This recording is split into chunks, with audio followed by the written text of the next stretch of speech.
This is Autoline Daily, the show dedicated to enthusiasts of the global automotive industry. Toyota was the first foreign automaker in the U.S. to raise wages for its hourly workers after the UAW strike. Then Honda did it, and now Hyundai will too. Non-union workers at Hyundai's assembly plant in Alabama will get a 14% raise right now, and by 2028, their wages will have increased by 25%.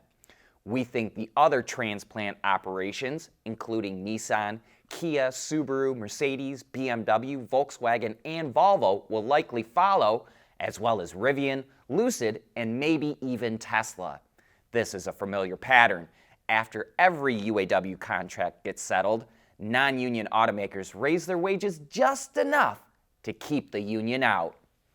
One of the big worries about that UAW strike was the financial pressure it was putting on smaller suppliers. And we may have just seen the first casualty. A company called Unique Fabricating, which makes plastic, rubber, and foam components, filed for Chapter 7 bankruptcy, which is where a company closes down and liquidates all of its assets. It has plants in Michigan, Georgia, Kentucky, Mexico, and Canada. And the bankruptcy filing threatened to shut down assembly plants at Stellantis and General Motors. So Stellantis and its seat supplier Yanfeng got a court order to seize all the equipment from Unique Fabricating so they could continue to make the parts. But even with that equipment, it's going to disrupt operations until everything is back up and running again. And here's where the story takes a darker turn. Right in the middle of all this going on, Yanfeng was hit with a cyber attack yesterday. Not only did it shut down part of its operations, it caused production disruptions at Stellantis. Yanfeng is not divulging many details, but whoever launched the cyber attack probably knew it was hitting the company at a very challenging moment. EV startup Fisker is struggling.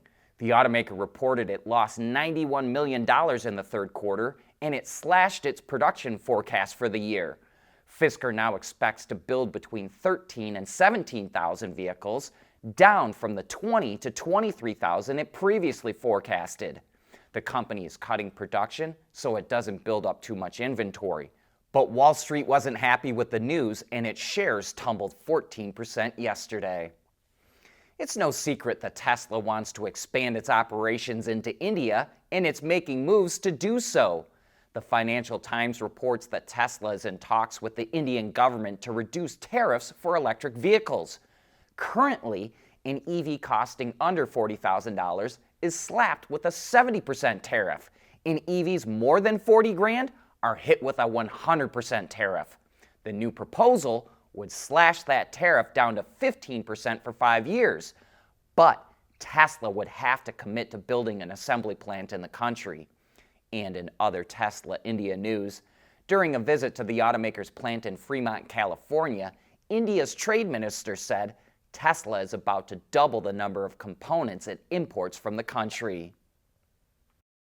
We want to know what drives your testing. OTA, connected car, diagnostics, remote testing. Intrepid Control Systems is here to help you work from anywhere. Intrepid Control Systems, driven by your data. Have a problem with your car? Mercedes will now send a mechanic right to you.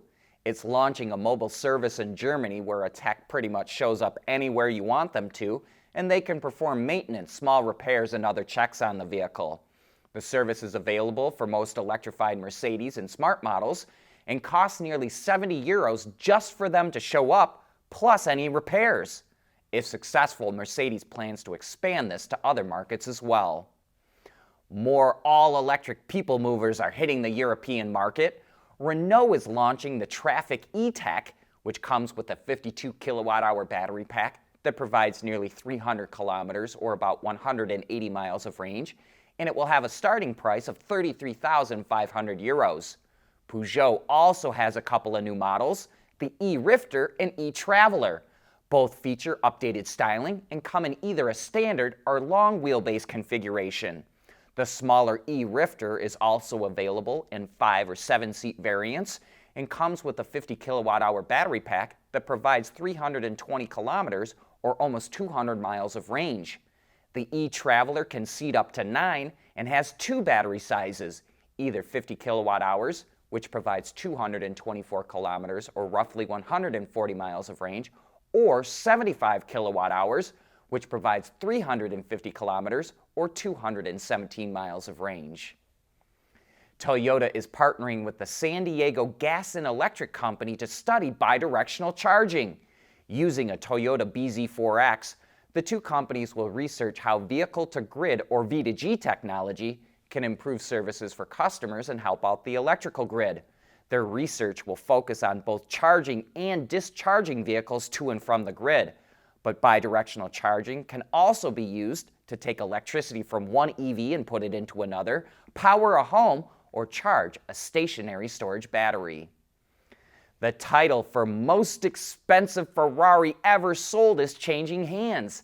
A 1962 330 LM 250 GTO by Scaglietti just sold for a total of $51.7 million at auction, which beat the previous record set in 2018 of $48.4 million. Its pedigree includes an entry at the 24 Hours of Le Mans that year, a win at the Nürburgring, and the only factory GTO raced by Scuderia Ferrari. And as much money as this is, it doesn't even come close to the most expensive car ever sold. That title belongs to a 1955 Mercedes 300 SLR Uhlenhuth Coupe, which sold for $142 million.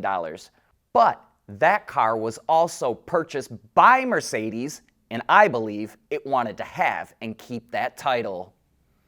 Polestar is giving its customers what they want, and that's more of its upcoming electric sports car that's coming out in 2026.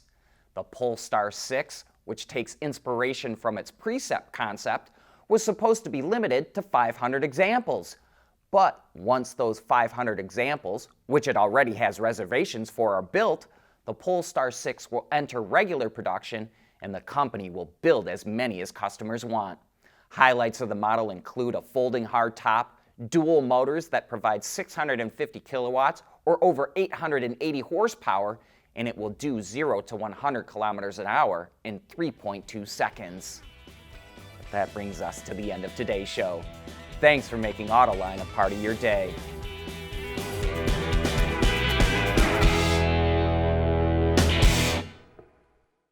Autoline Daily is brought to you by Bridgestone, solutions for your journey. Intrepid Control Systems, over-the-air engineering, boost your game. Borg Warner, propulsion solutions that support a clean, energy-efficient world. Schaeffler, we pioneer motion. And by Teijin Automotive Technologies, the formula for better mobility. At Schaeffler, we pioneer motion. Electrifying mobility, manufacturing smarter, reducing CO2 emissions, making energy production clean. Schaeffler pioneers motion to advance how the world moves.